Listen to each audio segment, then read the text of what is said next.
Welcome to See You on the Other Side, where the world of the mysterious collides with the world of entertainment. A discussion of art, music, movies, spirituality, the weird, and self-discovery. And now, your hosts, musicians and entertainers who have their own weakness for the weird, Mike and Wendy from the band Sunspot. Well, hello everyone, and welcome. My name is Wendy Stotts, and I am a co-host of the podcast See You on the Other Side, which features paranormal topics and pop culture and original music. And I'm thrilled to be here tonight to interview a wonderful Wisconsin woman. She's an author, investigator, and researcher of things that we don't get to talk about just every day. Well, most of us don't. She's written 18 books on strange creatures, phenomena, and people. And I'm very proud and happy to be here today to talk to Linda Godfrey. Welcome. Thanks. Very nice to be here with you, Wendy. Thank you. I love the audience out here. It's and great. I want to congratulate you on the recent release of your new book, I Know What I Saw. Thank you. What a fantastic title. Just for starters, the second I saw that was the title, I was like, this is going to be good. So many people say those exact words to me, because they're often burned out on hearing that they did not see what they saw. And they're like, no, I was there, you weren't there, I saw it, you didn't. And they almost have to fight their way through reporting this. And so very often after I've talked to someone, they say, all I wanted was to tell someone who wouldn't think I was crazy. And I'm like, you're not going to hear the word crazy from me, that's for sure. We find this a lot at paranormal conferences when people come up and they're like, I like coming to these conferences because it feels like a safe place where I can talk about these things that not everybody is willing to necessarily just accept. Yeah, it's like I found my people. Right, exactly. And we all know how frustrating it is when you're trying to describe something to someone and they're not believing you, It's like, no, I know what I saw. I don't necessarily know what it was that I saw. Right. But I know what I witnessed, and it's frustrating. And so it's wonderful that you're a forum for people to be able to come to. And you have so much experience in this field, which we'll get a little bit more into. But I thought it would be nice to start off our discussion if you would be willing to read a passage from the book. Sure. And since the first thing most people ask me is something like, how did a nice Wisconsin Lutheran girl like you start investigating werewolves? And so I will read a little bit that answers that in a more succinct way so I don't start wandering. It's just the first few pages of the introduction of the book, so I'm not going to read all night or anything. But the introduction is, which came first, the legend or the beast? And that's really the crux of what I'm trying to get at in this book. And I have a neat quote from Loren Coleman. Any of you interested in cryptozoology have probably heard that name. And he wrote, in cryptozoology, we are studying legends.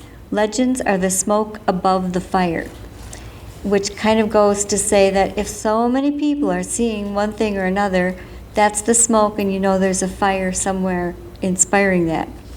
So in December 1991, I trudged for days around a frosty corner of southeastern Wisconsin to interview people who claimed to have seen what they said looked like a fur-covered werewolf on a rural byway known as Bray Road, just outside the small city of Elkhorn. And yes, they did say werewolf, and no, that did not send me running for silver bullets. Looking into topics of local interest was my job as a reporter for the county's weekly newspaper, The Week, based in Delavan, Wisconsin. So I was trying to keep an open mind, and that wasn't easy. Area residents were saying they had seen what looked like a large wolf, which aren't exactly endemic to any part of southern Wisconsin. Just throw that in. Walking or running on its hind legs, eating chunks of road-killed animals held in its upturned paws, and generally acting in ways that normal eastern gray wolves were not known to act. Moreover, there hadn't been a known population of wolves breeding in and inhabiting southeastern Wisconsin for many decades. None of it seemed likely. As I listened to stories of encounter after encounter, however, told by what seemed to be sincere and sober citizens, my mind reached for possible explanations of impossible claims. Were eyewitnesses seeing an actual wolf gone bipedal for some odd reason? Most of the alternatives I could conjure up also seemed unlikely. I had heard folk tales of other manimals, such as Maryland's goat man, that had supposedly become mutant monsters due to genetic experiments. Folk tales and legends are generally not considered proof of anything, however. There was also speculation that the creature could be something ghostly, more akin to the spectral black hounds of the British Isles than to a Hollywood-style human with fangs and fur. I even had to consider the chance that there was no real creature, no true sightings, just a hoax perpetrated by unknown jokers, perhaps. After all, the long cold winters of the Dairy State have been blamed for all sorts of odd behavior among its residents. Certain Wisconsinites have gained notoriety for activities ranging from the sublime to the shocking, from late-blooming self-taught artists who spend long evenings by the fire creating visionary sculpture from rusty metal and concrete, to cannibalistic serial killers, Ed Gein of Plainfield and Milwaukee's Jeffrey Dahmer. Admittedly, Gein and Dahmer were motivated by much more than ice and scant daylight, since psychological derangement figured prominently in each case. But the peculiar nature of their crimes was seriously weird, what I call bad weird, as opposed to good weird, in the extreme. After listening to the Bray Road witnesses in person, however, I finally decided that no matter what the origin of the mystery creature sightings, the stories had already spread far enough locally to have reached the campfire tale status. That meant the phenomenon I dubbed the Beast of Bray Road could be considered folklore in the making. I realized I'd been given a rare opportunity to observe and document the birth of a new legend, and I felt obliged to record whatever I found for future reference. Thank you. You're welcome. There's a lot more to that. That's just the first couple pages. And that's where it all started, really. Yeah. I find it so fascinating that your adventure, it began with you being a reporter and just having the story, but your willingness to stay open-minded and to investigate it with the scientific approach and everything has led you down to all the books that you've written and all the research and investigation you've done, and expanded beyond just the Beast of Bray Road to so many different cryptids and creatures. So I love your intro because, as a Wisconsin native myself, I can just imagine. And I remember actually when the Beast of Bray Road was in the news. And that's not the typical thing that you see on the news, the nightly news in the Milwaukee area. And it's now, there's movies about it, there's beers named after it, there's a heavy metal band in Madison called the Beast of Bray Road. So you're the original Beast of Bray Road rock star. So it's just, I'm fangirling out a little bit here. But the Beast of Bray Road seems like it was just the tip of the iceberg. And then the research that you've done after that, it seems like more research begets more stories, begets more research. And so in the book, you go down several different paths of different types of creatures. And I guess maybe we could start off with since the unknown bipedal canine category is so near and dear to your heart, I was wondering if there's a certain story or a certain witness that stands out to you that is particularly interesting or memorable from that category other than the Beast of Bray Road. So that, you mean a witness from back then? From any time at all, really. Okay. There have been lots of really wonderful witnesses. I'd be hard-pressed to give my favorite. Okay, that's fair. Sorry, that's a tough one. Because I do stay friends, with an inordinate number of witnesses. They're normally just regular good people. I'm never afraid to go meet them or anything like that. One of the most extraordinary, I think, though, and one of the nicest guys was Steve Kruger, who was the person, some of you, and this is sort of in your hood too, might have remembered the Holy Hill Beowulf story. This was in the papers quite a bit, and I think it was back in about, would have been like 2006.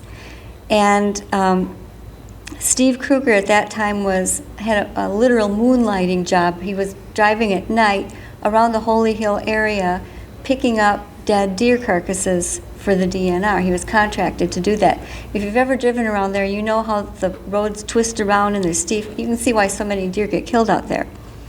And he's a big guy, maybe 6'2", something like that, an avid outdoorsman and hunter, and has a lot of other talents. But this is what he was doing for his side job. And he was very close to the main entrance of Holy Hill, which, is there anybody who doesn't know where Holy Hill is or what that is? I'll describe it quickly. Everybody knows Holy Hill pretty well. So, it's lit to provide some light to the area, but it's still pretty dark out there at night. It has the twin spires and always makes me think of one of the Hobbit novels. But anyway, he came across a deer that wasn't on his list. Normally, they would give him a list, and then he would just go around methodically and pick them up. And if he found one that wasn't on the list, then he had to stop and do a bunch of paperwork. So he's right near the entrance to this beautiful Catholic shrine, and sees this deer. It's on the small side, 60-pound deer, something like that. And he stops, and he pretty easily hoisted it up into the back of his truck, which was already pretty full with deer carcasses in different states of decay. So there probably was an odor trailing him around wherever he went, if you want to keep that in mind. And he managed to just fling the deer up onto the pile.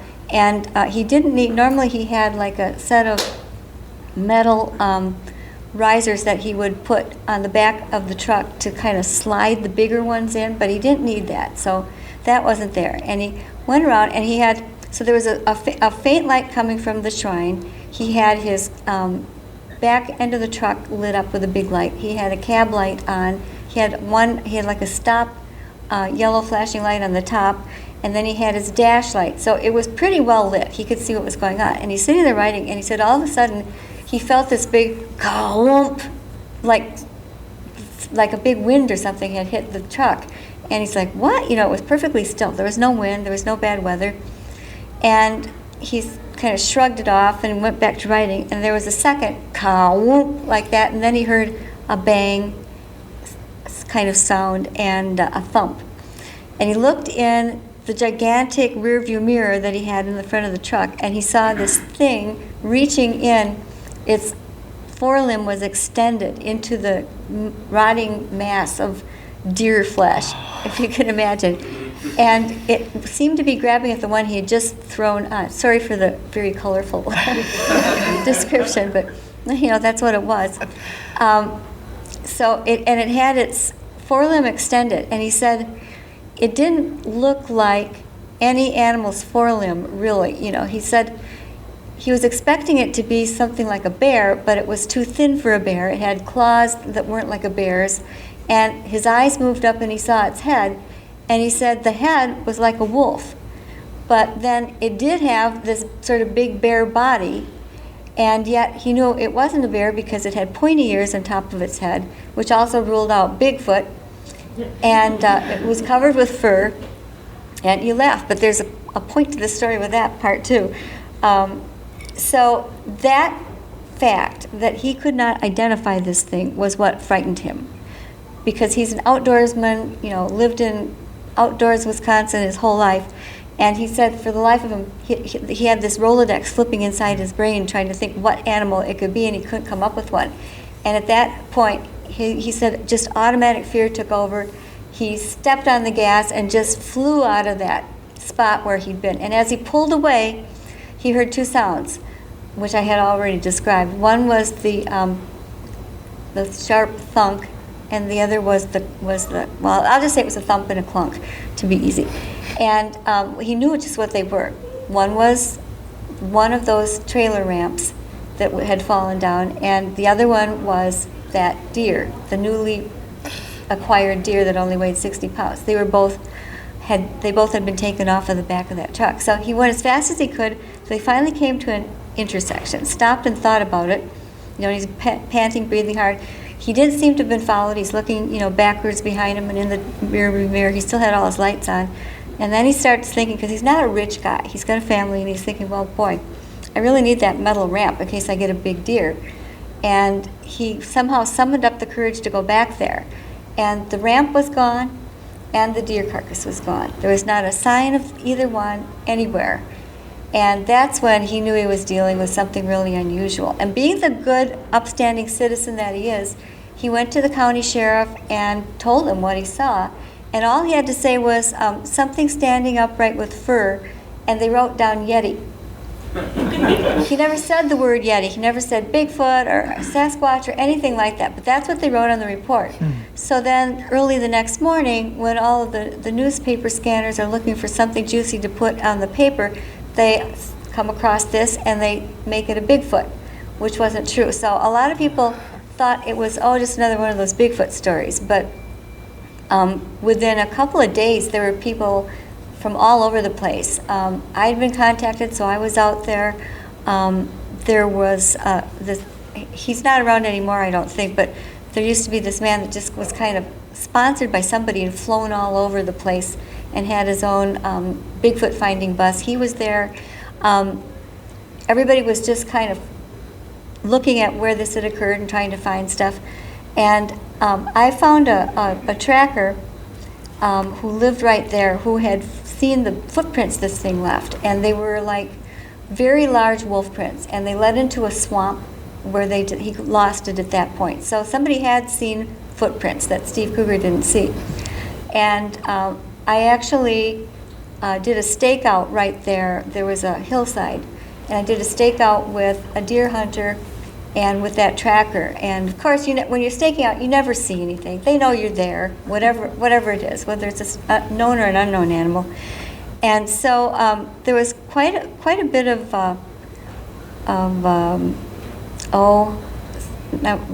excitement, I should say. And Steve Kruger ended up on several pretty good TV documents. I think the best one was the Sean Hannity's show. He just sent his brother out, one person and a cameraman, to do the whole thing, and they did a very unadorned, very unexploited, straight shot of this incident, and it was really good to see. It had all the parts in it. You could see Holy Hill and everything else, and I think that was probably one of the best ones that ever's been made portraying that. But Steve Kruger, like many people, was very impressed by this, and it changed his life in a lot of ways. He kind of cut back from the other jobs he'd been doing, and he turned to cartooning. He developed a cartoon about wildlife. Sometimes there'd be a Bigfoot in there. And also started a sportsman's magazine that I think is still going on. And I hear that really is an amazing thing to me, and it fills me with a lot of, I feel like I really owe these people to do the best that I can, because it means so much to many of the people that have these experiences. And they'll just say, I never looked at life the same after that. And whether it's a Bigfoot or an upright canine or a giant bird or anything else, when you see something that you know is not like anything else in this world, it just changes your whole view of what life really is. Wow, that's fascinating. I think it's interesting too how often people jump to the Bigfoot conclusion. It's a big hairy beast, so therefore it must be the Yeti. And in this book, you have so many examples of different non-Bigfoot, or at least the way they're described, because what really is Bigfoot anyway? Right. But so you've got a lot of with the upright unknown canines, such as the Beast of Bray Road, but then you venture into the werewolf territory. And I thought that was really interesting because you mentioned all the commonalities of where people see werewolves, and there are. It's neat because you have the unique perspective of so many witnesses and so many reports, which actually I wanted to ask you about. How do you document all of these? I mean, how do you keep track of there must be just dozens and dozens of reports coming into you. Yeah, my desk and my office are a messy horror. They're a horror scene in themselves. I do file things. I try to file things by place that it happened. If there's something really unusual, I'll give it its own name. Like Steve Kruger's had the Holy Hill werewolf. It had to be that, or bear wolf, one or the other. By the way, bear wolf is something that I did not make up. That came from a hunting road near, I think it's Eau Claire. I may have that wrong, but one of those northern cities. And the people there were saying out on a certain road there were wolves that looked like bears, and people in town were even calling this road Bearwolf Road, although it had its own name. So so that's something I did I love the names though. Yeah. Was the Bat Squatch? Bat that yours squatch. No, too, that or- was that came from a young man in Tacoma, Washington. Okay. But it's one of the best Such a cryptid great- names ever, bat squatch. And you can totally picture, Yeah. the hairy beast with wings just. Yes, yeah. And it was blue. He said it was blue, which is a strange thing. Yeah. The young man, but he had really good character testimonials and that sort of thing. The one that I myself personally investigated, the best I could come up with was man bat. Oh, I like that. Because I couldn't use Batman, Yeah. That's trademarked. And bat squatch is good too, but this one, it wasn't quite squatch-like. It was more like a flying canine of some type, and that was in La Crosse. I'm going to again say around 2006 that it happened, and I received a call, and there was a man and his younger son. The man was in his 50s, the son was in his 30s, and they were both in some kind of a band, and they had music practice that night, and they were heading north to their rural home, and something came flying at the windshield of their truck. And it was dark. Whatever was flying at their truck was dark. It was dark outside too, but they had headlights on their truck. And they were both convinced that it was going to smash into their windshield. And when it got up really close, they got even more terrified because it was so much bigger than they had guessed at first. And they just figured it was going to take out the whole cab and the windshield and them and everything. And instead, as soon as it was almost ready to smash into them, it emitted this high, piercing scream sound and just went straight up. Now, I can testify to how this is possible to happen because last week, one day, I was taking a walk near my house, near the Greenbelt, the Janesville, and I saw something red flash out of my eyes. There was a male cardinal coming straight for me, and I thought it was going to smash straight into my head. That's how close it was before I saw it. I didn't have time to react or do anything. I just thought, I didn't even have time to shut my eyes. And what I saw was this winged thing coming straight at me and then went straight up. It didn't emit any piercing, cries, but Did a 90-degree turn. yeah, something like that. It was just, and I thought, well, this must be how those people in the truck, that encountered the man bat felt, except theirs was 100 times worse. And that was another one that I was able to be there within a couple of days, went with the witnesses to the places, and we trudged around some other spots. There's some really creepy places around the La Crosse area. Oh, yes. There really are. There was one that I think was possibly a cougar stalking us at the time. It was the only thing I could come up with. Yeah. We were out of the car, and there's a place called Ghost Road that Perfect. the locals don't go. Yeah, and of course, where else would we be? The weirdest thing that I don't think I have this in a book, maybe just as a brief footnote, but we were exploring that Ghost Road, and there was nothing on it either side. No crops, no houses, no anything. It was nighttime. And we're driving along, and something huge comes. We can hear, we had the windows partly down. It's barreling at us from this field. And when I say barreling, we could tell because it was something big, heavy. It wasn't bipedal, it was, multiple legs moving. And we slowed down because we didn't want to hit whatever it was. And suddenly, on the road in front of us is this beautiful horse. It was kind of a reddish brown, and it ran right onto the road, right in front of our car. My friend Terry, who is a book reviewer, was driving, and she's like, should I stop? Should I keep going? Should I try and get around it? And it just stopped, and it turned its head and looked at us, which was really weird. And we didn't know what to do exactly, so we were just kind of looking and trying to think if we should try and find an owner. Was it something that got out of its stable? And it turned back around and started trotting up the road instead of going across the field again. And we could see its tail was braided. It didn't have any, saddle or bit or anything like that on it. Otherwise, just the braided tail, and it cantered down the road, and we just followed it very slowly for maybe a mile, and then it took off again in the field the other way. Now, it was just so weird. I do have a photograph of the rear end of that horse, and you can see his tail is braided. But sometimes when you're chasing the strange, you just find more strangeness than you ever could have dreamed was there. And that's really kind of one of the things that's kept me at it is. That's cool. I'm curious by nature, and when there are things that, you're going to try and test out hypotheses about what's there, and then just all this other weird stuff gets thrown at you.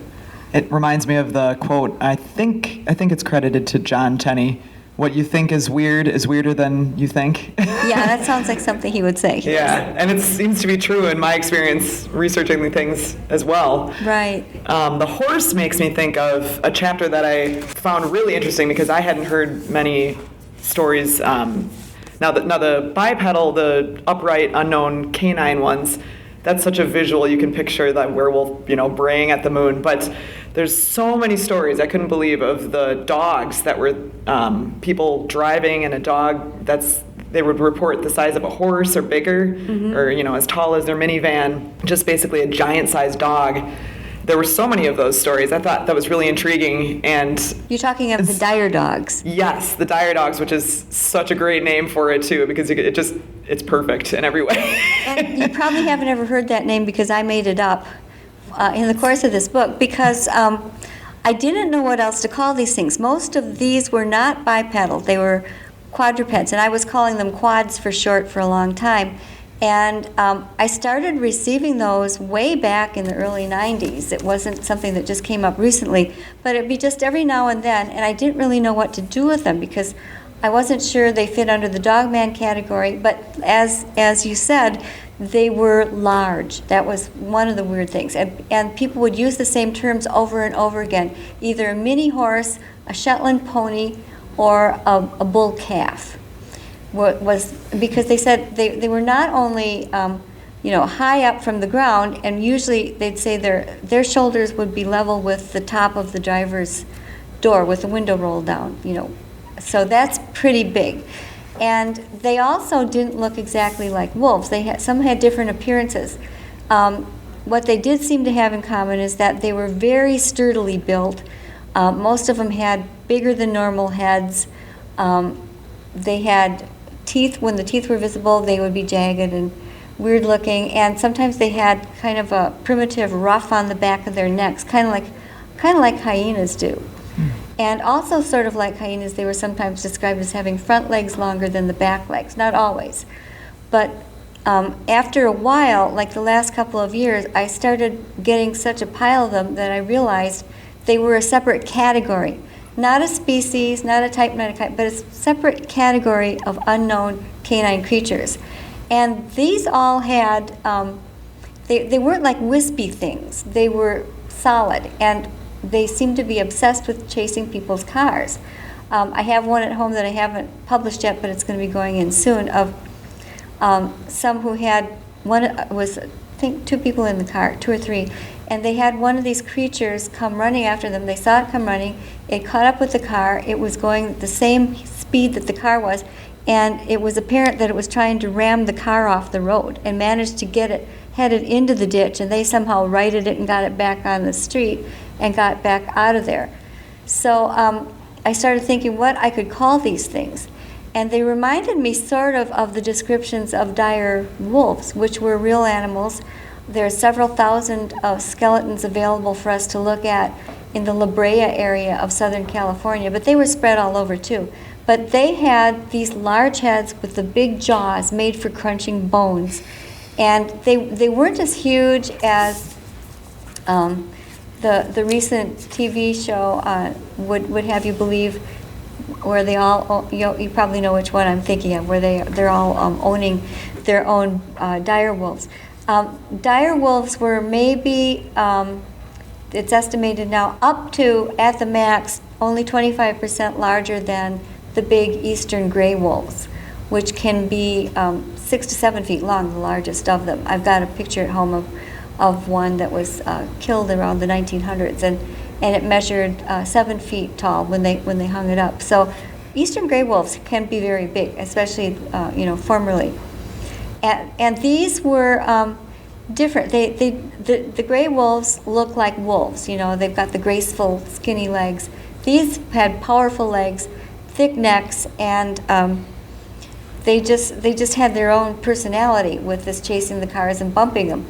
And so I thought, well, since they had the diversity of dogs, because dogs can look almost like anything, and sometimes they'd have a shorter snout, sometimes they'd have ears that flop forward instead of being on top of the head. So I thought I had good reason to think of them as dogs, and so I thought, well, dire dogs fit the bill. So that's why they why they got that name. Yeah, and somebody else may say that's a terrible name and rename it themselves, Exactly. and that's fine, because I'm not some scientist that can invent a new genus or family of creatures, but it just seemed to work with what I was observing from reports. It's great language for us to be able to communicate, if somebody sees what fits into that category. Right. And to be able to say, it's not a I saw a dire goat man. dog. Right, exactly. And there was that's one. right, yeah. Yeah, I marked this place because if we got around to this, I thought I might read a report from somebody. It's called The Dire Dog of Milwaukee. And this was a little bit different than the other ones. And it happened in 2015, so not that long ago. And it was mid-fall 2015. The witness asked that her name be withheld. And she wrote, "This happened on Monday evening, November 2nd. My boyfriend and I were walking our dog along the lake in Bayview Park in Milwaukee, Wisconsin. It was about 10 p.m. We didn't encounter anyone else out walking that night, but I had a very strange feeling, which was out of the ordinary because I walk in that park every day. My son lives in a place where he can walk in that park every day, and sometimes he walks the dog there too, so it's sort of personal to me. I was raised to never ignore feelings like that, and I was uncomfortable enough that I insisted we walk more quickly so we could exit the wooded area. I actually have goosebumps now as I write this. Anyway, there's a staircase leading up from the lake trail to the trail at the top part of the park. Anybody know where that staircase is? Have you seen it? Yeah. There's a bluff along that entire stretch, which is very tall, more than 100 feet, very steep, nearly a 90-degree angle, but it's not very wide. You don't often see deer or any animals besides squirrels on that side of the park because there isn't enough coverage for them. Anyway, as we were exiting the wooded area, there suddenly appeared a rather large animal in front of us. It was about 30 feet away from where we were standing, but there was a street light directly behind it, so we got a fairly good look. I was surprised to see such a large animal over there due to my description above of the terrain. At first glance, I thought it was a deer due to its size and shape. It was thin. This is a little bit different. Thin, gaunt, and had spindly long legs. It was on all four legs, not upright, but it also had a hunched or arched back and appeared to be moving very awkwardly. I know it was not a coyote because it was substantially larger and did not resemble one anyway. The shape was very distinct, especially against the light. We'd clearly startled it. It ran out onto the path from the woods and continued up the path in front of us until it ran back into the woods. It was probably only a 10-second encounter. However, the way that it moved was very disconcerting. It appeared disoriented and was more of a stumbling canter than a run. Also appeared to continue looking at us as it did so. I'm trying to think of a way to describe how it moved because that was definitely the most disturbing part. Imagine an inebriated dog trying to pick up a slippery toy and run at the same time. Anyway, the uncomfortable feeling I had leading up to this encounter suddenly washed over me like a wave. I immediately was filled with an inexplicable feeling of terror. It was not something I'm used to. It didn't feel right. I was extremely uncomfortable and immediately knew we shouldn't be there. We crossed the street, headed home, but we had to walk along the top of the bluff where we saw it to get there. I could sense that it was still over there across the street and that it definitely was aware of our location. So that was, and she did take her dog out after a time had passed where she wasn't quite as afraid. And she realized that the sighting spot had occurred directly across the street from St. Francis Seminary Woods Seminary. And some of you may have heard there's a legend of the monk that was buried there long ago. It's pretty well known. That I believe is in Weird Wisconsin book.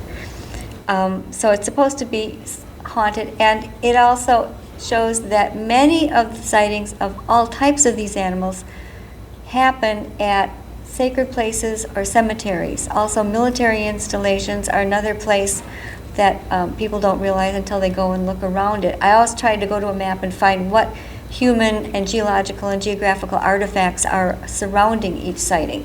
And you'd be surprised how many of these things turn up. And it also was in a straight line with a couple of other sightings. There was another one at the, is it Rainbow Springs Park? I think that's what it's called, that a woman had late at night. And then from there, it was only a straight hop going west to the place of one of the very best cryptid names that I can't take credit for this one, the Haunchies. Oh yes. I hope we can come back to that, because Sure, I really want to talk to you about that. Definitely come back to the Haunchies. But I mean, it's right up there with Bat Squatch. So, It really is. Yeah. The Haunchies are near and dear to our hearts, because Right. my co-host Mike Huberty and his sister Allison Jornlin grew up very near to Right there. Haunchyville. Yeah. And I remember when I first met Mike, one of the things that we kind of bonded our friendship over was he told me the story about Haunchyville. right. And the interesting thing is, lots of times people ask me if ley lines are related to any of these things. And ley lines they're not the same as the geographical lines that are drawn on the globe. Some people mistake it for that.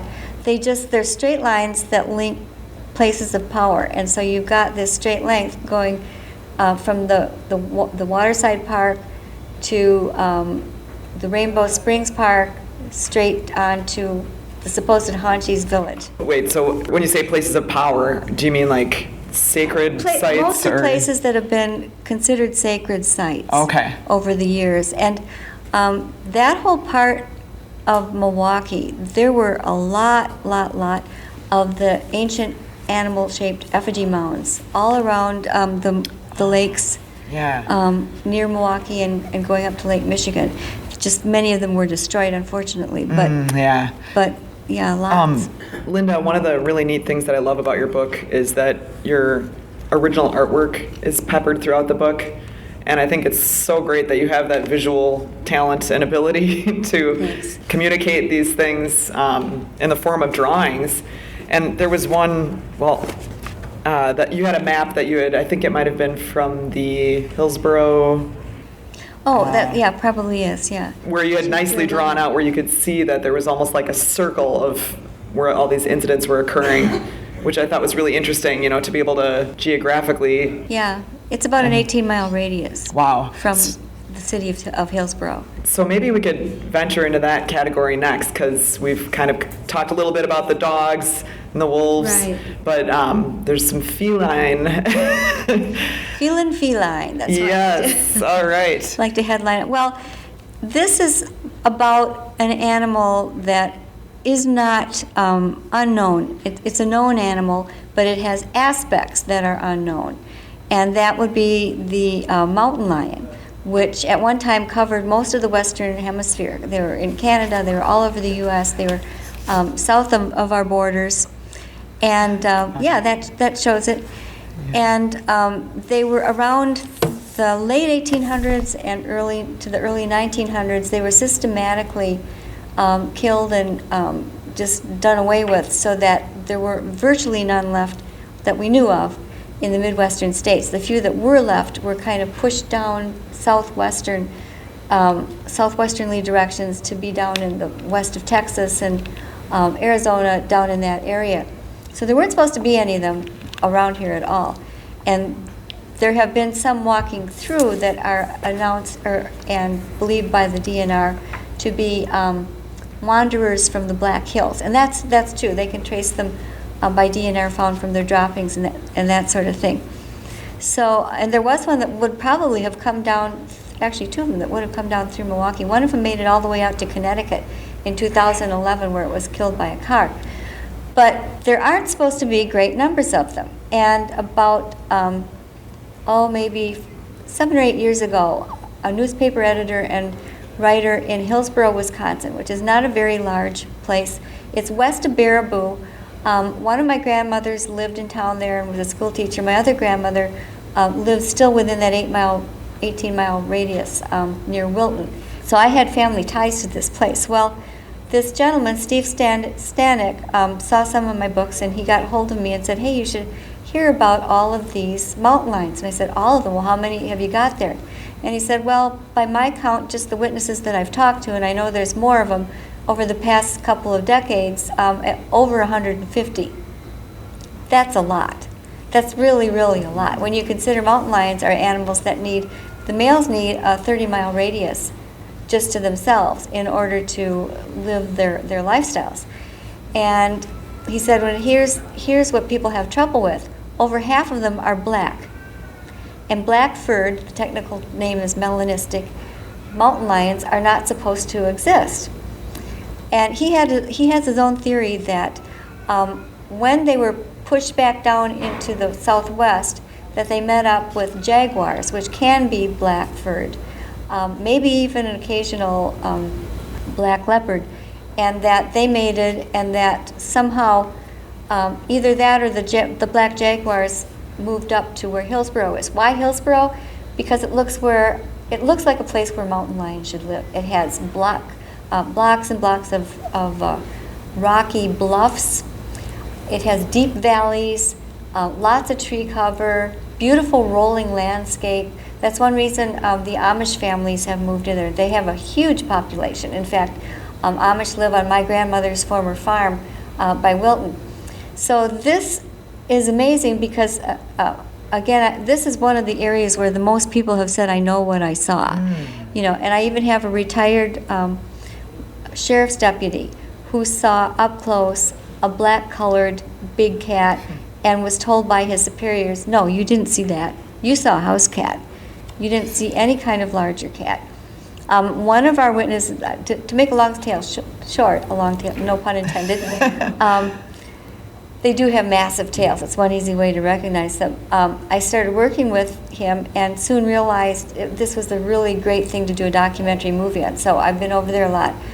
We have a trailer that you can go and see, 2.5-minute trailer, and we hope to have the whole thing done by mid-fall at least. Is that trailer online? Yes, the trailer is online. Okay. You can go to either to YouTube or to Facebook and just put in a search for Return to Wildcat Mountain. Cool. This area even has an already named Wildcat Mountain. It's been there. It was named that in settlers' days. I mean, it's just perfect. And that's kind of the really strange thing. But beyond that, we're trying to dig into this idea of the black mystery panthers. And again, they're not supposed to be called panthers because black panthers aren't supposed to exist either. But I've had two different people. One was a Native American. The other was a law enforcement who was talking to someone related to a Native American who had received this tale. And they both said, and they didn't know each other. They're in different states. They both said that the black ones, the tan ones are just normal animals. The black ones are spirit animals. And so I don't have any way to verify that, but that's a general belief. And however, in Hillsborough, they're seen just as much, if not more. Our last sighting was in early March of this year. And it was one of the town barbers was standing on his back porch. He lives on the city limits, and saw a black fur-covered big cat crossing his yard. It was only about 20 feet from him. It was daylight. He had a perfect view of it. And he has two house cats that also prowl around there, though they were not wisely, had gone somewhere else at that time. But he said, he knows how big his house cats are compared to bushes and things in his yard, and he knows how big this was. So, and he knows what he saw. He knows what he saw. Yeah, exactly. And so I've been going back and forth, lending him my trail cam. I'm hoping we'll get super, super lucky. And that would be great. Yeah, because this is the one other thing. The scientists, if you read scientific books on these creatures, they call them ghost cats, both the tan and the black ones, because they're so elusive. So when you've got, and they don't mean literal ghosts, but they're willing to go there that far with the name. That's unusual for any sort of official type of publication. They're elusive. The saying goes, you don't see any type of a puma or a cougar or mountain lion unless they want you to see them and it's too late. So, and that's true. And it's kind of interesting. Once you start looking, there are lots of references to black panthers in the northern forests of the Midwest. And in fact, how many of you are familiar with Laura Ingalls' Little House series? Oh. You all probably know that. There's an episode where Grandpa's going through the woods at night, and a black panther jumps on the horse with him. and they have a struggle, and he just barely makes it back to the little house. And, Little House wouldn't lie. So Right. yeah, I don't think they are about this, because I have another one about one jumping off a tree onto a horse in the modern times. Oh, yeah. That was, good story. So cats, dogs, wolves. One of the things that I found really fascinating was so many of the stories include creatures that kind of morph from one thing to another. Are you talking about the really, truly strange animal story? Which one? Well, yeah. Yes, I am. Now, I want to mention that these stories are not just put all higgledy-piggledy in there. I don't know where that word comes from, but it's a good one. They're not just thrown in there. My assignment was, and what I was trying to do, was to go back and revisit some of the earliest civilizations' ideas of similar things that were unknown creatures. Very often they were animal, humanoid type things. Like, for instance, the Sumerians had something very much like bat squatch or man bat. They called it Pazuzu. It was supposed to be one of their god pantheon, and it could get extremely nasty, and it was a super large bird with big wings outspread, very much like it. That was thousands of years ago, and yet we have people still seeing basically the same thing. You go to the Egyptians, and one of their most well-known and popular is Anubis, which was the all-black furred, pointy ears on top of the head, humanoid jackal, and had to do with death and taking people down to be judged for their lives on earth, that kind of thing. So we still have people, and people will very often describe what they see as reminding them of Anubis. There were 3 naval guards at the North Chicago Naval Base that saw what they described as this. It was by a cemetery, as usual, and sacred grounds. And one of them was a woman, and she wrote to me and said there was just no other way for me to see it than as Anubis. It looked just like it. So you go thousands of years back again to the ancient Egyptians, and we have contemporary people still seeing these same things. The witchy wolf story. Oh, that's good. That's one that I went to Michigan and really did some digging at their historical center and received some documents about it that hadn't been shown. And this was a thing that was supposed to be a Native American legend. They were said to be, when you go to Omer, Michigan, it's a flat area surrounded by pines that are said to whistle at night. And the whistling is often attributed to animal spirits and guardians guarding the place. And there's a little bit more to it than that. I discovered that the legend actually goes back to Civil War days. And at that time, one of their young men that went off to war came back. It was he hadn't. Well, when you have a body for a long time and it's not embalmed, you don't have a lot to it. So they were all very distressed. They didn't feel they could bury it properly. They waited till spring. They had him sort of semi-interred in this little cemetery. And they went out to the cemetery to clean in the spring. And this would have been back early in the 1900s. And they found the place, and they started digging, and this she-wolf jumped out at them from where the grave was supposed to be, and she had cubs in there. And she started howling, and other wolves started approaching. And of course, the people were very, very scared and went back to their town. I thought, well, this is easy to see, it's a made-up legend. And yet I started looking up the people's names. The wonderful thing about having the internet is you can find just about anything. And almost every name that I looked up was somebody who lived there at that time, and even had the occupations. There was one that was an undertaker, there was one that did this, did that. So the people matched up perfectly. And I even looked up the young soldier, and I found out he died in a southern war camp from what they called, there's 2 pronunciations, scorbutus or scorbutus. And nowadays we know that is scurvy. They died from lack of vitamin C, and that was his official cause of death on this young soldier's grave. So I started thinking, well, how do you draw the line? I really think that this is kind of a half and half, where there were real things, real people, and then somebody with a talent for writing kind of spun them into something else. because there were more documents. There were 2 more documents that were supposed to have been written around the 1960s by somebody else who had kind of a fun, he signed it with sort of a funny pun sort of name, so I knew he wasn't on the up and up. But supposedly there were, what it had turned into in the 50s and 60s was one of these legends where teenagers are sitting in their cars just so politely with one another on their dates. And this is the classic monster trope, where there's always necking teenagers, and the monster comes to the window, and then they shriek, and then the guys get out, and the guys are killed. And this was what was supposed to have happened. There were 2 couples out on the Omer Plains in the flat part, where they used to do the parking, and they did not come back. And the girls somehow made it back to town, and nobody ever found any evidence of the 2 boys. And the names, again, were real.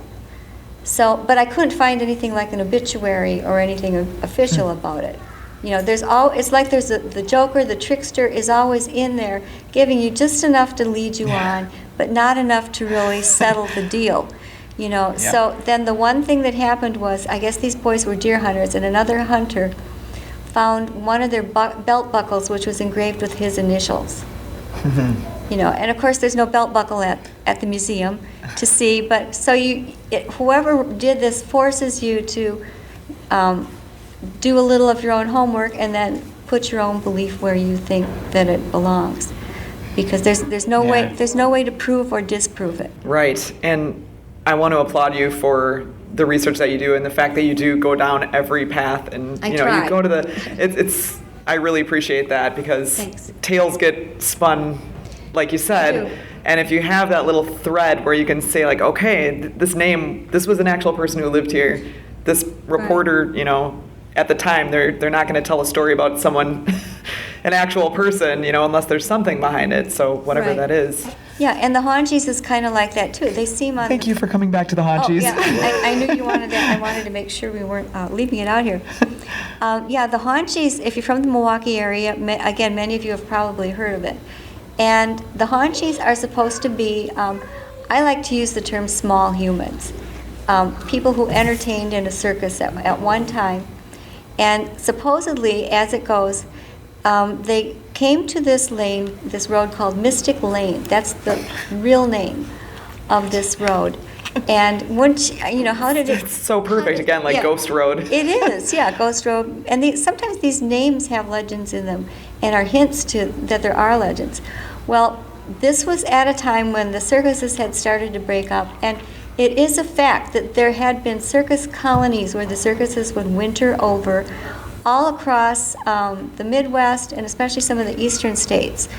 And there are legends about small humans with different nicknames. There's one that's out in New Jersey that the guys who wrote the Weird U.S., Weird New Jersey books write about extensively. And there's another one that's a little they're like little communes almost in Florida. And then there's this one called the Haunchies off Big Muskego Lake. And they have similar legends. And that's how you can tell an urban legend. It's the same thing happening with different people in different places. You know, and I could name you half a dozen of those. But in this case, the legend that goes with, and to me, it's very likely that there were circus people that chose to stop working and make a living there, because I know of another such colony on Delavan Lake, not very far away from that, maybe 25 miles at the most, where that is what happened. And there were circuses that overwintered in Wisconsin. I used to live, my husband and I lived in Delavan Lake the first few years we were married, and there were all kinds of little dead ends. If you drove around the south side of that lake particularly, there were 2 circus brothers who bought the big resort, Lake Lawn Lodge, and owned it for quite a while. And they gained notoriety for, they had a lot of the ancient animal-shaped effigy mounds. They still do on the golf course there. You can go there and see what's left of those. But they dug a couple of them out, and there were several very large skeletons in there. There were some average height people of the time, Native Americans, and then there were these ones that were like 8 feet long. They had double rows of teeth. The New York Times had an article on it, but they got it kind of wrong. I had the advantage of talking to the town historian who had the documents, but so that was all going on there. And I had a friend who remembered always going to this one little special place by Delavan Lake that nobody else knew about. There were houses that she wasn't supposed to tell anything about them, and they always went to the house of this woman named Auntie. They called her Auntie. They didn't know her real name. And Auntie baked the most wonderful cookies. And what my friend remembers is sitting in her chair, taking one of Auntie's cookies and looking down and seeing that Auntie's feet were completely covered with thick brown fur and that her toenails looked like claws. So there you go. Interesting. Yeah. So there is this history, and also in the Florida place and in New Jersey, there were overwintering circuses in those places too, and out by Muskego Lake and Evansville, not very far from here, also had a very famous one, Dr. Hall. He was known as Popcorn Hall because he was one of the first people to think of selling popcorn at a circus. Oh, bless him. Yes, a wonderful hero that we all worship, yes. He also had a black leopard escape from his place, and that's one excuse that people give for seeing these creatures. And they'll say, well, they never really get away. The animals never really escape from those circuses. But this one did. It got out, it climbed a tree, they got a posse of local people and had it treed, and it finally jumped down and landed on one of the farmers and mauled him pretty well before he was able to be shot. But so these things do everything people say can't happen, does happen in my experience. And have you ever heard any reason behind the name Haunchy? I haven't, and I keep looking and asking people, and I've spoken several times over at the Muskego Public Library, and we always have a good discussion on that. But I didn't tell you the actual legend. I'll just and with that, maybe some of you can see a relationship as to why that was happening. But the legend was that if you went down Mystic Lane and you found their little enclave where there were supposed to be like little houses, just set to be the right size for these people, that they would send out a black pickup truck driven by an average-sized man with a big rifle. And he would shoot at you, warn you to get out of there, and if you didn't, then the cornfield would come alive with all these little people armed with like spades and rakes and hoes, and they would come chasing you down the road and chase you out of there. And it went on. There was more. There was a man who supposedly got in, and they killed him in the barn, and his shadow's still on the barn, that kind of thing. And I heard that he in blood there was writing that said, "The Haunchies made me do it," or something like that. Yeah. And it's weird, and I've got both of these in the book because I've had letters from people who lived there swearing that they knew it was true, that they went there, that they saw them. Other letters from just equally well written saying, no, it's a big bunch of hogwash, it's not true, nobody ever saw such a thing, and so how do you differentiate between them? I really do think that, it's a mixture of urban legend with a good solid kernel of truth, because we all know there were lots of small humans playing in the circuses, and they had to go somewhere, and would you want to be around all the people who made fun of you or have your own nice little resort area? They wanted their own quiet and privacy. To me, that's what makes perfect sense about those stories. And so I think, again, it's like a half and half. And this whole book, I've tried to, when they commissioned me to do it, I was thinking, okay, this will be just like each one of these things is a ball of yarn made of different colors of yarn. And what I'll do is I'll take each ball and unroll it all the way, and then I'll see all the parts and I can see which are real and which are not. And it was more like taking a bag of balls of yarn that you started unrolling it, and then you find it was too tight in a knot, and then something went out from there, and then there was a big squirrely mess that you couldn't get apart, and that's really what it's turned into. But yet, it makes some sense, and I do like it that a lot of these have this kernel of historic truth. Mm-hmm. Yeah, definitely. Because it means, we're not all completely psychotic, making up all these crazy animals, and the weird thing is, why do all of us see the same animals over and over again? Yeah, it really is interesting. If you think about that, supposedly, and I've done some reading and research, and supposedly there's no such thing as a truly shared hallucination or a crowd hallucination. And even people will say, well, it's just somebody who had, like a couple of six-packs and they were drunk. And I always ask my audience, how many of you ever got drunk and saw a strange animal? from being drunk. Usually you pass out. Anyone? But I've never had anybody, say that they had. And I had one guy who admitted that he was one of the Beast of Bray Road. He was a farmer who lived on on Bray Road, and he said, I saw it, he said, and I'll admit that I was drunk, when I saw it running along. He said, but when I saw it, I sobered up really fast. And stayed sober. It almost gives him more credibility, the fact that he's willing to admit, Right. he was drunk, and then as opposed to someone else coming out with it later, Yeah, exactly. yeah, sure, you saw it, Exactly. But yeah, that would definitely sober one up quickly, I would Right, think. exactly. And the people who have done that are often really willing to admit that. That really super weird, freakish one where a man was out walking his two Shar-Pei puppies and he saw this beautiful dog. And the dog shapeshifted. It went up in the air, and somehow the next thing he knew, it was mating with his dog. And his dog got pregnant and had two puppies. And I wrote back and I said, well, I have to see the puppies.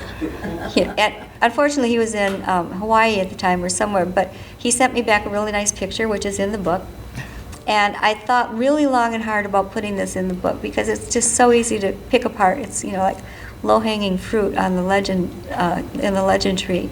And I thought, well, actually, it's so mythic, and there are so many instances. Again, it's a multi-civilization, multi-time span when every culture has some kind of a record or a story or religious canon about something coming from above us, mating with something here and getting something different, something that was special. It's just in every single, I could go down the list. I'm sure you can all think of them. I've got a few in the book. But I thought, and here's somebody who had an experience. He said, I used to smoke weed, but I hadn't for years. And, there was nothing influencing me. It was daylight. He saw the whole thing.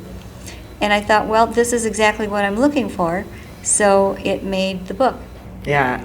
And I'm really thankful that people are willing to step forward and share this testimony. He let his name be known even, Yeah, because, it makes you wonder, like, if these are the people sharing the information, right, how many other people are out there that know what they saw, but just were a little too afraid to share it, or didn't know someone like Linda that's willing to listen. I'm sure that's the majority of sightings. Yeah. I really am, because so many people, they'll wait, especially the ones who've waited like 20, 30, 40 years to tell anybody, and they say, I might never have told anyone because I just didn't want to be called crazy. People don't like that.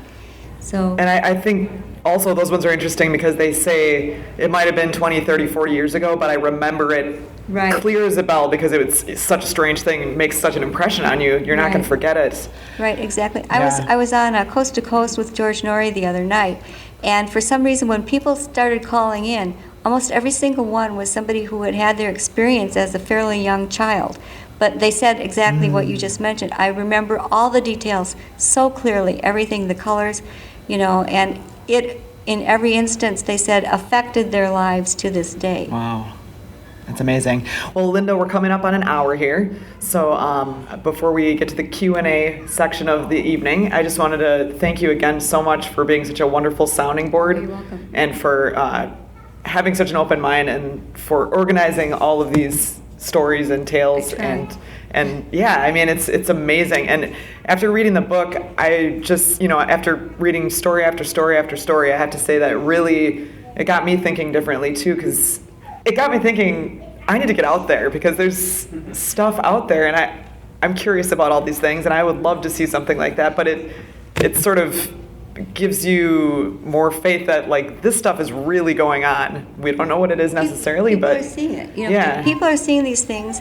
I don't claim to know what any of them are, even though I've had my own experience seeing what I can't explain as other than Bigfoot, but we still don't really know. It's not like we have any of them, in front of us that we can, drug and take a few blood samples from and, find out definitively. Right. But they are something. They are a phenomenon. These people are not crazy. They're not. I've had a couple that I thought were making it up, and I do try and vet people as best as I can. I don't have, any sort of lie detecting equipment. Yeah. It costs about $1,000 to have one, Wow. something like that done. So I obviously can't do that. But, I kind of have my ways when I interview people, and having 10 years at the newspaper interviewing 2 or 3 people a week, Your instincts get good. The numbers, yeah, my spidey senses, we're honed there. Yeah, So, but just seeing so many stories together like that, it really is very convincing, and it's exciting to think about all the possibilities out there. And so I just want to thank you, and again, congratulate you on your book, and I highly recommend it. I really enjoyed it, and thank you. Also always enjoyed talking with you. And I just wanted to mention too that Linda has been a guest on my podcast several times, and your episodes are some of our most popular episodes and most downloaded episodes. So yeah, thank you for that. You're welcome. And I have some special bookmarks here tonight with those episodes if you're interested in listening to Linda dive more deeply even into some of the stories in our previous conversation. Yeah, so, some of those podcast episodes just go strange places that I've never written about before. They do. Or they'll get me going on philosophy or, other roads on That's travel. That's what we love. Yeah, and I like those too because, otherwise it's kind of this saying, okay, I was walking Bray Road, it was the people here, da-da-da-da-da-da. Yeah. And I love it when I can just kind of go out into other Tangents, right. Definitely. And this book goes onto tangents, but they asked me to do it. It's so. a great variety is the thing, because, It is. Just something for everyone. A cryptid for everyone. There you go. I like that. Can I put that on a t-shirt? Yeah, please. Please do. Hey guys, Mike here. I just want to thank Wendy and Linda for doing such a great job on a really fun and interesting live discussion of Linda's new awesome book, I Know What I Saw.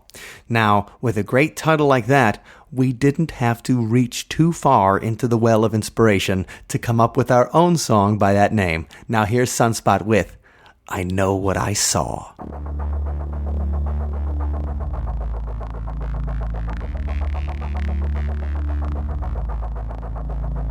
Stalking from the murk came something strange, and in a second everything changed. A walking nightmare, sudden abnormality, a chimera that broke my reality. You might say impossible when I was struck dumb with awe.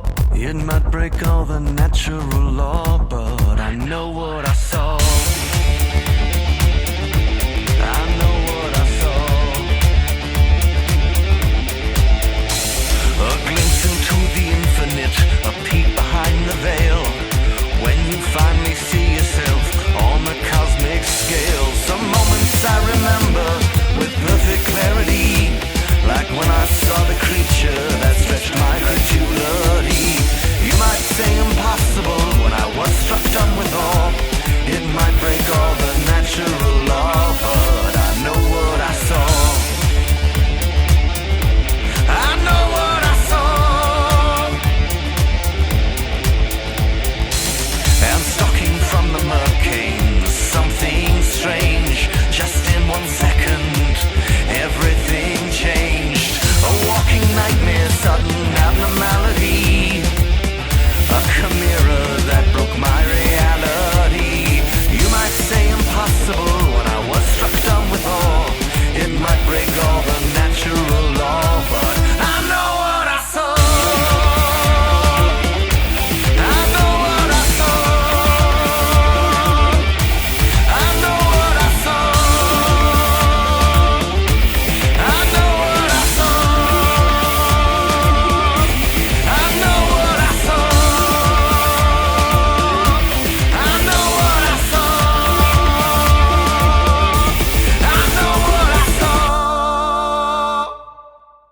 Thank you for listening to today's episode. You can find us online at othersidepodcast.com. Until next time, see you on the other side. And I don't want to forget to thank our wonderful Patreon community. You guys are making See You on the Other Side, our live events, songs, podcast discussions, videos, the kind of stuff we do every week. You guys make it all possible. And a special thanks to Dr. Ned. He's at the level of a Patreon supporter that gets a shout out in every single episode. Dr. Ned, your support is absolutely essential, and we thank you so much. Now, we're doing a hangout this Thursday with our Patreon, 7:30 p.m. Central Time, where we'll be talking about paranormal stories, horror movies, the latest stuff you find on the web, just any kind of no-holds-barred paranormal discussion, and we'd love to do that with you. So if you're interested, just go to othersidepodcast.com/donate, join the Patreon community and you can jump on Thursday's call. That's othersidepodcast.com/donate. Anyway, thanks guys, and we'll see you on the other side. Higgledy-piggledy.